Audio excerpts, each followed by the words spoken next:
জনগণের বিরুদ্ধে যেতে হবে। এটা অবশ্যই দীর্ঘ ভোগান্তির সৃষ্টি হচ্ছে। এই জন্যই তো আমাদের উপর লোকের কাছে বলা হচ্ছে যে এই বিষয়টা দেখতে, তারা তো কোনো ধরনের রেসপন্স দিচ্ছে না।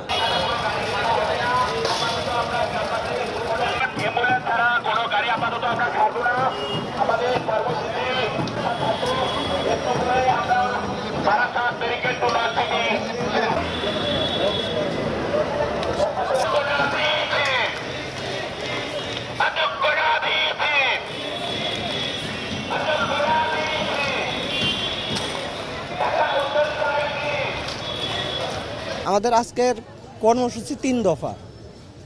3 দফার ভিতরে থাকবে যে আমাদের যে অনশনরত ভাইয়েরা আছে, এই ভাইয়েরা ব্লকেট কর্মসূচি দিয়েছে। প্রথমত ব্লকেট কর্মসূচির ভিতরে থাকবে আমতলী, গুলশান, লিংক রোড, আর আমাদের এই যে ক্যাম্পাসের মেন ফটক এইটা।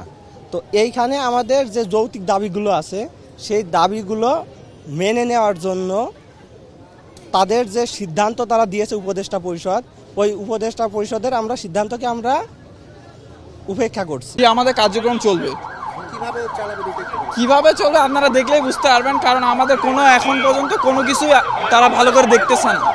সবাই দেখবেন আমাদেরকে খারাপ দিকগুলাই তুলে ধরতেছে, সব ট্রোল করতেছে, ভালো দিক কেউ দেখতেছে না। এটা যেই বলেন, জনগণ বলেন, জনগণের আপনার মনে করেন বাইরে স্টুডেন্ট দেখেন, এটা 6 কলেজরা সবাই আমাদেরকে মনে করেন এখন বলতেছে যে মনে করেন নতুন একটা কর্মসূচি ওরা মনে করেন গঠন করছে ভার্সিটির, ওখান থেকে ওরা বলতেছে আমাদেরকে বের করে দিবে, হ্যান করে দিবে।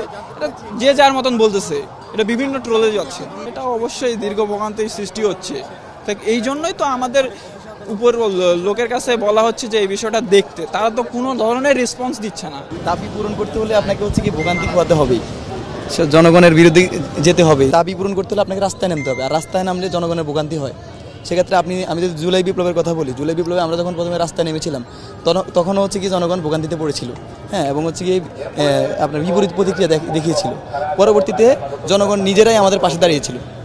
তো আমরা যদি জনগণ যদি আমাদের এই জিনিসটা বুঝে যে আসলে আমরা কেন বিশ্ববিদ্যালয় চাই, হ্যাঁ, আমি মনে করি জনগণ এই জিনিসটা জানে না। জনগণ জানে না যে তিতুমির কলেজ কেন বিশ্ববিদ্যালয় চায়, বা তিতুমির কলেজ স্টুডেন্টরা কেন দাবি আন্দোলন করতেছিল। যদি জনগণ এটি জানে, আমি মনে করি জনগণ